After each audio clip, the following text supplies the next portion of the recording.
ঢাকায় নিযুক্ত ভারতীয় হাইকমিশনার প্রণয় ভার্মা বলেছেন, বাংলাদেশে চলমান প্রকল্পে সহায়তা করতে চায় ভারত।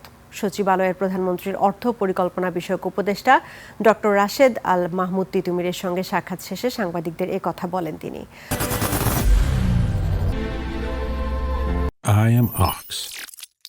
প্রণয় ভার্মা বলেন, দুদেশের মধ্যে ক্রস বর্ডার বিদ্যুৎ ও জ্বালানি সংযোগ রয়েছে, সেই সহযোগিতাকে আরও শক্তিশালী করার উপায় নিয়েও আলোচনা হয়েছে। প্রণয় ভার্মা আরও বলেন, বাংলাদেশের চলমান প্রকল্পগুলো এবং ভবিষ্যতে সহযোগিতার সম্ভাব্য ক্ষেত্র নিয়ে আলোচনা হয়েছে। কিভাবে অর্থনৈতিক ও জ্বালানির সম্পর্ক আরও গভীর করা যায় সে বিষয় নিয়ে আলোচনা হয়েছে বলেও জানান তিনি।